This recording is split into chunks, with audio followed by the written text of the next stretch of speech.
करते हैं दोपहर के नंबर 1 डिबेट शो की। सवाल यह कि क्या चुनाव नजदीक आते ही मुसलमानों को भड़काने का काम तेज हो जाता है? क्या नफरती बयानबाजी करने से मुस्लिमों के वोट मिल जाते हैं?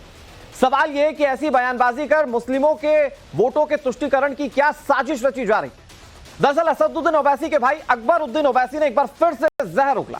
चुनावी रैली में अकबरुद्दीन ओवैसी ने ना सिर्फ मुस्लिमों को भड़काया बल्कि बीजेपी और आरएसएस पर भी निशाना साधा। अकबरुद्दीन ओवैसी ने राहुल गांधी पर भी निशाना साधा और सोनिया गांधी के विदेशी मूल के होने पर भी सवाल उठा दिए। बीजेपी और कांग्रेस ने अकबरुद्दीन ओवैसी पर पलटवार किया। इसी मुद्दे पर आज करेंगे बड़ी बहस, लेकिन उससे पहले पूरे मामले को समझने के लिए यह रिपोर्ट आप देखिए। हर रोज नफरती बयानबाजी और सिर्फ मुसलमानों की बात करने वाले असदुद्दीन ओवैसी को आप सुनते आए हैं, लेकिन चुनाव नजदीक आते ही मोर्चा संभाल लिया है भड़काऊ भाईजान के छोटे भाई अकबरुद्दीन ओवैसी ने। अकबरुद्दीन ओवैसी ने करीब 33 मिनट के भाषण में जमकर जहर उगला। चुनावी रैली में दाढ़ी, टोपी, अजान, हिजाब के नाम पर मुसलमानों को भड़काने का भरपूर काम किया, जिससे चुनाव में तुष्टीकरण की राजनीति हो सके। और आज भी हम देखते हैं कि किस तरीके से चेहरे पे दाढ़ी है तो मारा जा रहा है, सर पे टोपी है तो गोली मारी जा रही है और मजबूर किया जा रहा है कि नारे लगाएं या जय बोलें। लोचा जा रहा है, अजान को रोका जा रहा है, हिजाब पे पाबंदी आयद की जा रही है, बीफ के नाम पे मारा जा रहा है, दाढ़ी अगर चेहरे पे है तो लोच लिया जा रहा है। हम किसी के मुखालिफ नहीं हैं, ना हम हिंदू के मुखालिफ हैं, ना सिख के हैं, ना ईसाई के हैं, नहीं। हमारे दरवाजे सबके लिए खुले हैं। अकबरुद्दीन ओवैसी यही नहीं रुके। जूनियर भाईजान बीजेपी और आरएसएस को मुसलमान विरोधी तो बता ही रहे हैं, साथ ही जहरीली बयानबाजी देकर धमकी दे रहे हैं कि वो सबकी बोलती बंद कर देंगे। क्या इस बात से कोई इनकार कर सकता है कि अकबर ओवैसी ऐवान असेंबली में खड़े हो जाता है तो अच्छों की बोलती बंद हो जाती है? ये सिर्फ ऐवान असेंबली की नहीं, अगर अकबरुद्दीन ओवैसी तकरीर करने लगेगा और जवाब देने लगेगा तो हिंदुस्तान के बड़े बड़े मुखर्रिरों की, बड़े बड़े लीडरों की जबान को बंद कर सकता है, चाहे वो चाय वाला हो या चाहे वो कोई गांधी हो या कोई और हो। हम किसी को छेड़ने नहीं है। अकबरुद्दीन ओवैसी ने कांग्रेस को भी निशाने पर लिया। कहा, मोहब्बत की दुकान की आड़ में आज तक नफरत की दुकान चलाती आ रही है कांग्रेस। आज किसी के पास नफरत की दुकान है तो किसी के पास मोहब्बत की दुकान है। एक कह रहा है कि मेरे पास मोहब्बत है। अरे तुम्हारे पास मोहब्बत है तो भागलपुर का फिसाद मोहब्बत की निशानी था? मलियाबाद का फिसाद क्या मोहब्बत की निशानी था? क्या रोड किला का फिसाद मोहब्बत की निशानी था? क्या गुजरात का फिसाद मोहब्बत की निशानी था? क्या बाबरी मस्जिद का ताला खोलना मोहब्बत की निशानी थी?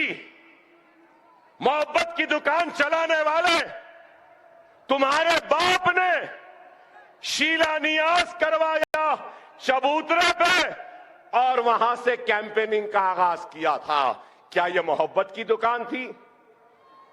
बाबरी मस्जिद की शहादत क्या मोहब्बत की दुकान है? बंबई के फिसादात क्या मोहब्बत की दुकान है? जिन अकबरुद्दीन ओवैसी को आप सुन रहे थे उनका एक बहुत छोटा सा परिचय मैं आपको देता हूं। अकबरुद्दीन ओवैसी दरअसल असदुद्दीन ओवैसी के छोटे भाई हैं।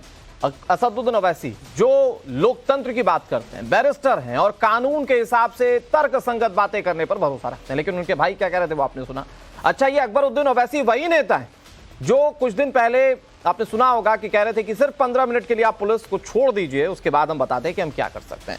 तो बातचीत करने की कोशिश करते हैं कि इस बार जो उन्होंने ताजा जहरीले बयान दिए हैं इसके मतलब क्या है, मायने क्या है। हमारे साथ कई सारे मेहमान जुड़ गए। हमारे साथ एसएन सिंह जुड़ गए हैं जो कि बीजेपी के प्रवक्ता हैं। हमारे साथ विवेक बंसल जुड़ गए हैं जो कि कांग्रेस पार्टी के नेता हैं, और दानिश कुरैशी हमारे साथ जुड़ गए हैं जो कि एआईएमआईएम के प्रवक्ता हैं।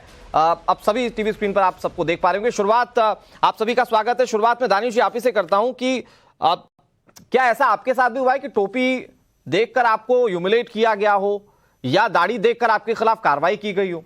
ये देश के कौन से हिस्से की बात कर रहे हैं अकबरुद्दीन ओवैसी, जहां पर वो ये कहते हैं कि टोपी देखकर या दाढ़ी देखकर गोली मारी जाती है?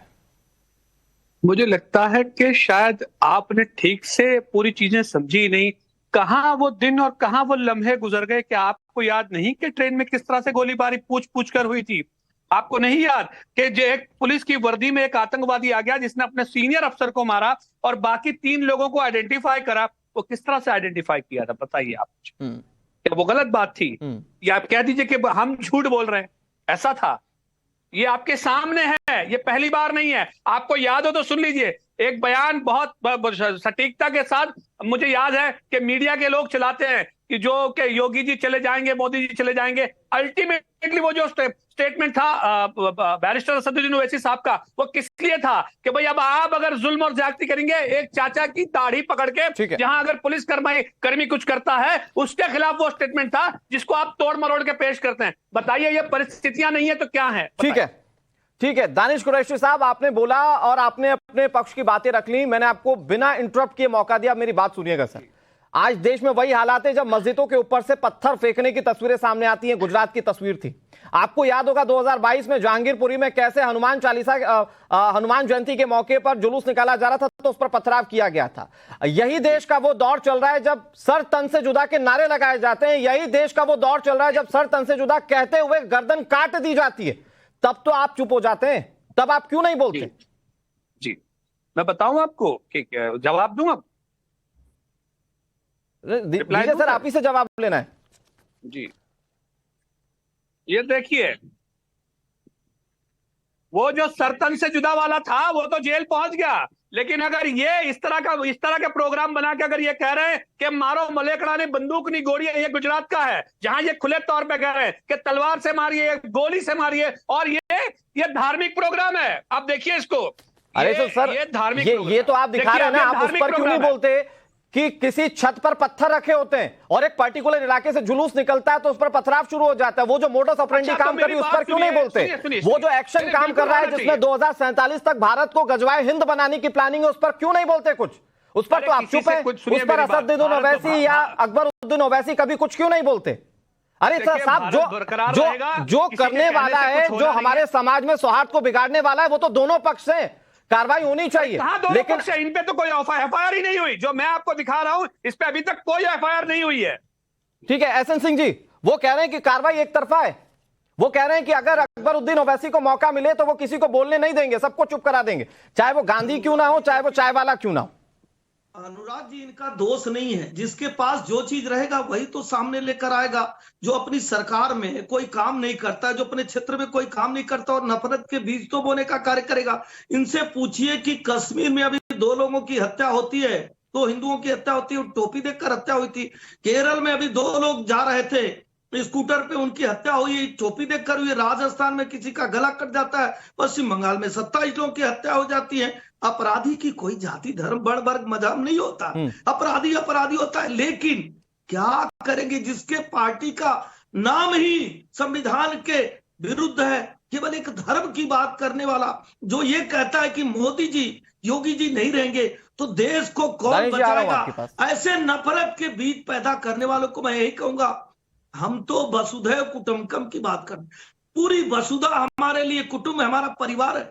अगर कोई अपराधी है उसको सजा देने का कार्य करते हैं, लेकिन जो नफरत के बीज आप बो रहे हैं वो नफरत का बीज इस समय के भारत में नहीं जमता। आपके पास अगर कुछ कहने के लिए है, अच्छी चीज कहने के लिए आइए, क्योंकि आपके पास कुछ है नहीं। आप देख रहे हैं कि इस समय दुनिया में भारत का मान बढ़ रहा है, मोदी जी के नेतृत्व में भारत आगे बढ़ रहा है। भारत लेकिन अगर मैं उनके बयान पर बात करूं और एक बहुत छोटा सा रिएक्शन लेने की कोशिश करूं आप ही से, कि वो तो कहते हैं कि सिर्फ आप दाढ़ी देखकर या टोपी देखकर गोली मारते हैं, और मुझे लगता है कमोबेश ये जो निशाना साधा ये उत्तर प्रदेश की योगी सरकार पर निशाना साधा गया।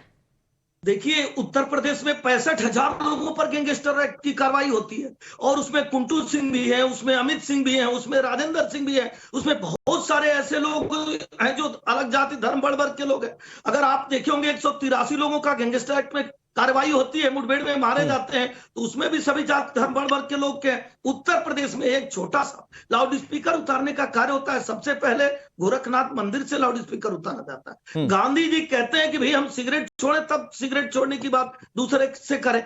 आज उत्तर प्रदेश की जनता क्यों खुश है? आज उत्तर प्रदेश विकास का प्रदेश क्यों है? आज उत्तर प्रदेश में इनकी पार्टी क्यों नहीं अपनी पैर जमा पा रही है? क्योंकि उत्तर प्रदेश के मुसलमान भारतीय जनता पार्टी के साथ उनका तो फोकस ये है ही नहीं ना। नहीं, सब जगह मुसलमान सिंह साहब, उनका फोकस ये है ही नहीं कि वो प्रदेश में सियासत करें या देश में सियासत करें। उनका फोकस ये है कि वो मुस्लिम वोटों को कैसे कंसोलिडेट करें। क्योंकि अकबरुद्दीन ओवैसी जब बयान दे रहे थे, तकरीबन 30 मिनट के इस बयान में उन्होंने एंड अप सम अप यहां पर किया कि मुस्लिमों का कोई हितैषी हो सकता है तो वो सिर्फ AIMIM ही हो सकती है। नहीं, वो मुस्लिम भी समझ रहे हैं कि वो सिर्फ नफरत बोने आए हो, कोई कार्य करने नहीं आए। विवेक जी के पास जाऊं, दानिश जी कुछ कहना चाह रहे थे, दानिश जी प्लीज। आप देखे होंगे।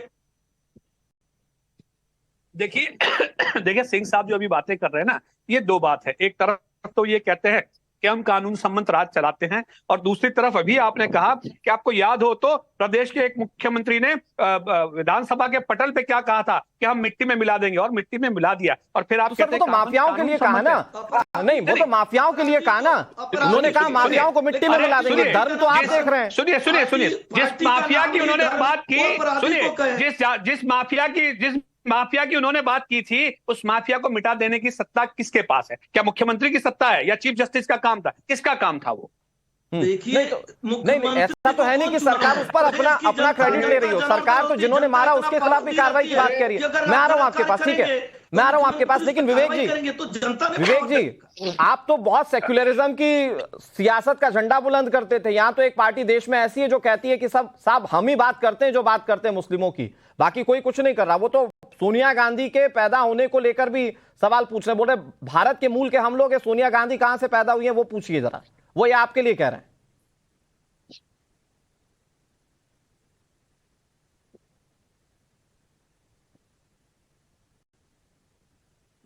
विवेक जी, ये सवाल आप ही से है सर। सेक्युलरिज्म का झंडा आप बुलंद करते हो, आपके सेक्युलरिज्म पर सवाल खड़े कर रहे हैं। चाहे ये बयान ओवैसी साहब, अकबरुद्दीन ओवैसी, इन लोगों की राजनीतिक रोटियां जो हैं अनर्गल बयानों से ही चलती हैं।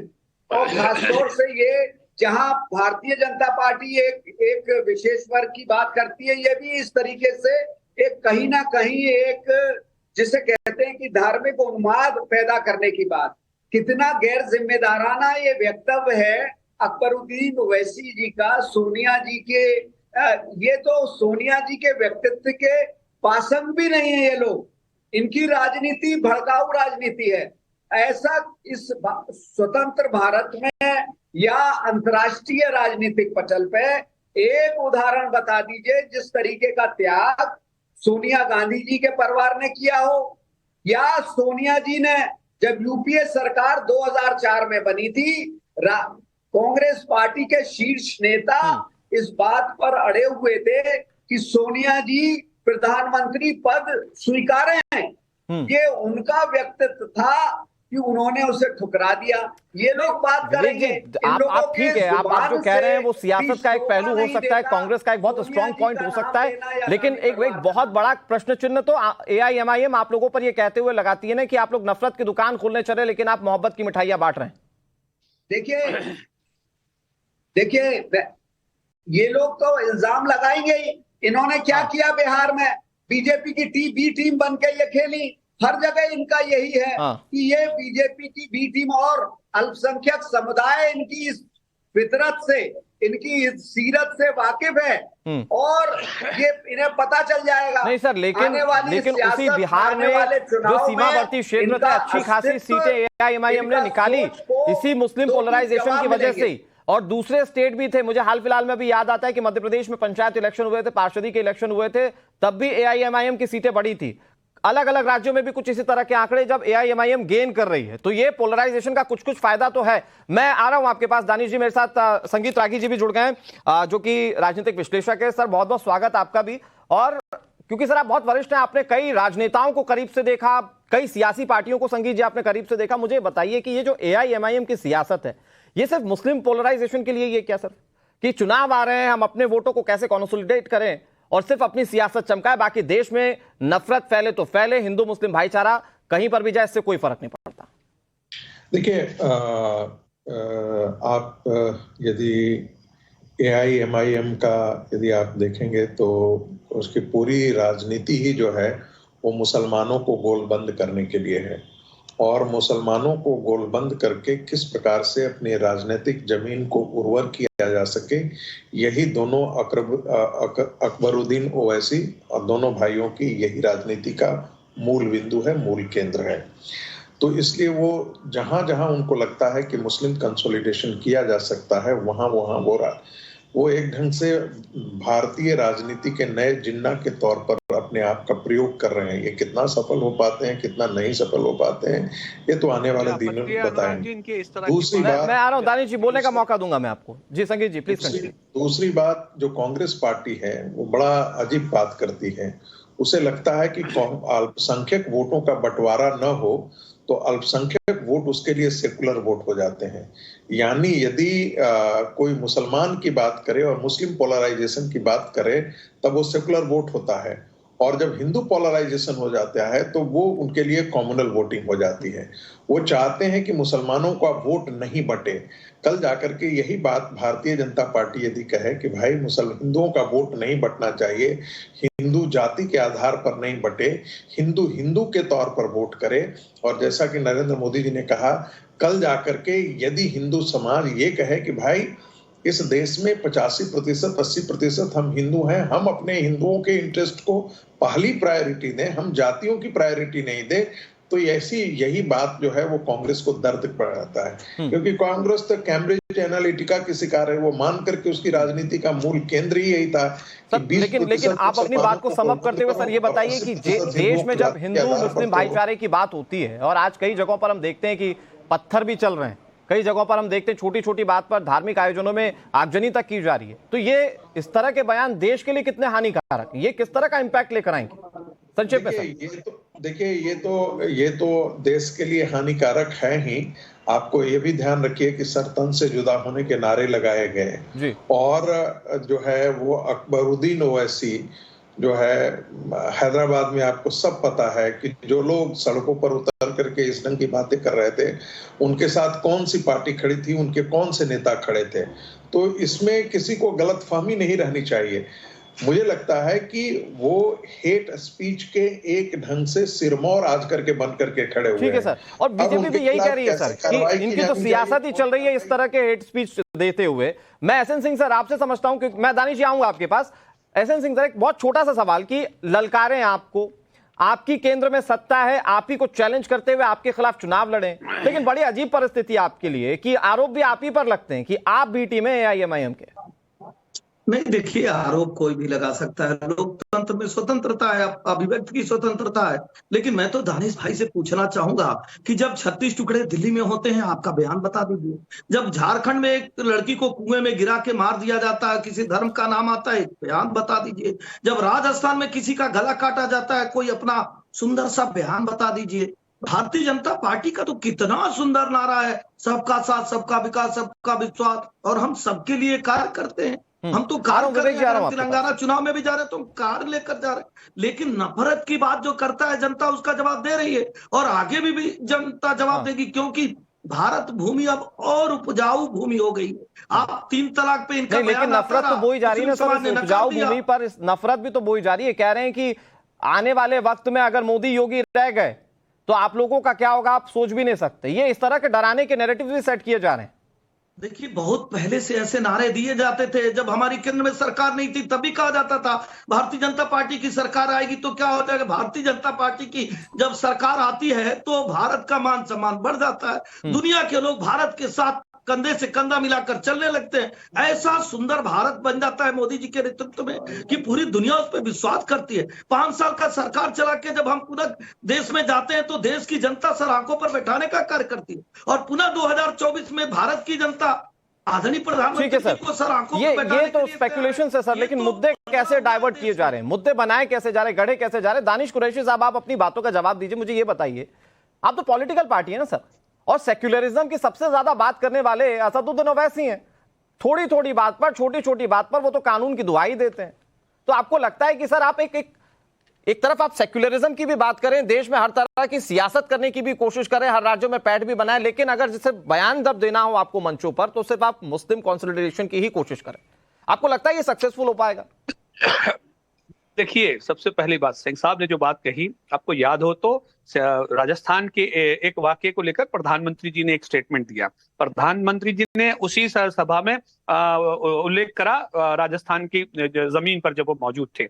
उनको ये याद नहीं आया कि दूसरे और भी 2 बच्चे थे जिनको मोनू मानेसर और उनके गैंग ने मार दिया, उनको तो याद नहीं आया। अगर इनको याद नहीं कर दिया तो मैं आगे आपको बता दूं, राजस्थान में सुनिए बता दीजिए, देखिए इंटरप्ट मत करिए, वो दिखा दीजिए, ऐसे नहीं होगा, ऐसा नहीं होगा। 36 टुकड़े जो दिल्ली में हुए उसके बाद कोई दुख व्यक्त किया हो तो बता दीजिए। जो घटना ठीक है, राजस्थान में हुई, झारखंड, ठीक है, मैं आ रहा हूं आप दोनों के पास आ रहा हूं। संगीत रागीश जी हमारे साथ लगातार जुड़े हुए राजनीतिक विश्लेषक है। सर, आप चूंकि आप इस पर बात कर रहे थे कि ये कैसे इन्फ्लुएंस करेगा चुनाव में, कैसे इसको अपने फेवर में करने की कोशिश की जा रही है, लेकिन अब सियासत का ये पहलू सामने आ चुका है। जब कोई कह रहा है कि कोई बी टीम है, कोई कह रहा है कि अपनी सियासत चमकाने की कोशिश है, कैसे देख रहे हैं सर आप? देखिए, सब तो ये बात अच्छी तरीके से जानता है कि अकबरुद्दीन ओवैसी को राजनीतिक तौर पर किसने बढ़ाया है। कांग्रेस पार्टी के साथ वो यूपीए काल में सत्ता में थे, कांग्रेस पार्टी ने उनको बढ़ाया, उनके पूरी खानदान की राजनीति को आगे बढ़ाया। वो रजोकारों के समर्थक थे और जिन्होंने हिंदुओं पर अत्याचार किया, लेकिन आजाद भारत में इस परिवार को कांग्रेस पार्टी ने संरक्षण दिया, राजनीतिक वजूद दी और उसको आगे बढ़ाया। आज के दिन में चूंकि वो उनसे अलग लाइन ले लिए हैं, और ऐसा लाइन लेने के पीछे एक बहुत बड़ा कारण है कि कांग्रेस का जो मुस्लिम वोट बैंक है वो बहुत छिटक करके क्षेत्रीय पार्टियों की तरफ चला गया है। कांग्रेस पार्टी ये जरूर लगा रही है, प्रयास कर रही है कि वो क्षेत्रीय दलों से चिटक करके जो मुस्लिम वोट बैंक है उसके पास चढ़ाया जाए। अब ओवैसी जैसे लोग जो हैं, जो चाहते हैं कि मुसलमानों की राजनीति वो स्वयं करें, बनिस्पत की क्षेत्रीय दलों के पास उसका नेतृत्व जाए, वो स्वयं करना चाहते हैं, वो स्वयं जिन्ना बनना चाहते हैं और मुसलमानों को उसी आधार पर वो नेतृत्व करना चाहते हैं। इससे क्षेत्रीय दलों को भी घाटा हो रहा है, इससे कांग्रेस पार्टी इसीलिए ये नैरेटिव सेट किया जा रहा है कि असदुद्दीन ओवैसी जो है वो बीजेपी की बी टीम है। शायद ये डर बनाने की कोशिश है कि अगर आपने ओवैसी को साथ दिया तो आप बीजेपी को सपोर्ट करेंगे। लेकिन विवेक जी, जैसा कि संगीत जी भी बता रहे हैं कि ओवैसी की सियासत चमकाने में तो कांग्रेस का ही हाथ है, तो फिर उसके बाद जब ओवैसी अपने तरह की सियासत करते हैं, जब ककहरा राजनीति से आपका सीख कर अपनी तरह की सियासत करते हैं, तो आप आरोप लगाते हैं बीजेपी पर कि आपकी बी टीम है। देखिए, अब रागी जी ने जो कहा, मैं उस पर ज्यादा नहीं बोलना चाहूंगा कि हमारा ही हाथ है। इस तरीके के क्यास और इस तरीके के आरोप राजनीति में अपने राजनीतिक के एजेंडा के तहत लोग लगाते हैं, पर लेकिन इस तरीके के सोच से कांग्रेस का कभी कोई साथ नहीं है। कांग्रेस से लोगों से दूरी बना के रहना चाहिए। लेकिन सर आप बी टीम की बात करते हैं ना, जो कटाक्ष कर रहे हैं, नहीं एक मिनट, जो कटाक्ष कर रहे हैं अकबरुद्दीन ओवैसी जी, विवेक जी मेरा सवाल तो सुन लीजिए। मैं कह रहा हूं कि जो कटाक्ष वो कर रहे हैं वो आप लोगों पर कर रहे हैं, तो ऐसा नहीं कि बीजेपी को छोड़ दे रहे, बीजेपी पर भी तो वही कर रहे हैं। तो फिर वो जो बी टीम वाला आरोप लगाते हैं उसके पीछे का आधार जरा समझा दीजिए। नहीं, ये देखिए, ये जो आरोप है, ये जो आरोप है सिर्फ हम लोग नहीं लगा रहे हैं, या कांग्रेस पार्टी के अल्पसंख्यक समाज के जो दानिश्वर हैं, जो सुखनवर हैं, वो कह रहे हैं कि ये लोग तो जो बिहार में क्या हुआ, क्यों नहीं वहां पर जो अलायंस की कांग्रेस अलायंस की सरकार नहीं बनी, इसका कारण था। और इन्होंने ये जो जिस तरीके का जहर उगलते हैं, जिस तरीके की राजनीति करना चाहते हैं कि एक विभाजन हो, धार्मिकता के नाम पर ये ये कोशिश कर रहे हैं। ठीक है। इनकी कोशिश नाकामयाब है कि अल्पसंख्यक समुदाय एसएन सिंह सर 10 सेकंड आपके पास, फिर मैं उसके बाद दानिश जी के पास जाऊंगा। एसएन सिंह सर प्लीज जल्दी जवाब दे दीजिए। अनुराग जी, संगीत रागी साहब ने ठीक कहा, विचारधारा दोनों की ठीक है। 370 पे कांग्रेस और ओवैसी साहब दोनों लोग विरोध करते हैं। राम जन्मभूमि हो, 3 तलाक हो, और जो अफजल गुरु को फांसी देने का मैटर हो, इन सब चीजों में देखेंगे नहीं, लेकिन आप कह रहे कांग्रेस ओवैसी साथ में माना जाता है। दानिश जी आप पर आरोप लगते हैं कि बीजेपी की आप बी टीम के तौर पर काम करें, जो बोलते हैं बीजेपी के फेवर में बोलते हैं। दानिश जी लास्ट 10 सेकंड। देखिए, सबसे पहली बात तो रागी साहब की जो बात है उन्होंने 2 बार दोहराया और मुझे उससे आपत्ति है कि देश के इतने बड़े खलनायक का नाम देने का जरूरत नहीं है। अगर आपको परेशानी भी है ओवैसी साहब से तो आप करिए विरोध। सुनिए, अरे मैं बोल रहा था, आप सुनिए। अगर आपको कोई परेशानी भी है तो आप राजनीतिक विरोध करिए, हमें उससे कोई प्रॉब्लम नहीं है। लेकिन जब आप बात करते हैं तो हमें तकलीफ तब होती है कि अंग्रेजों की मुखबरी करने वाले आज मुल्क के हुतैषी होने निकले हैं। ये लेकिन सर आखिर में सवाल ये है कि जो सर मुझे वक्त इतनी इजाजत दे रहा था दानिश जी, मैंने आपको अच्छा खासा वक्त दिया। सवाल ये कि जो आप नफरती बीज बोने की कोशिश कर रहे हैं अपनी सियासत के लिए, क्या उससे देश में वो भाईचारा अमन को कायम किया जा सकेगा जिसकी बात आप भी सार्वजनिक मंच से कहते हैं? बहरहाल बहुत शुक्रिया आप सभी का हमारे साथ जुड़ने के लिए और पूरी चर्चा में शामिल होने के लिए। वक्त एक ब्रेक का है, ब्रेक के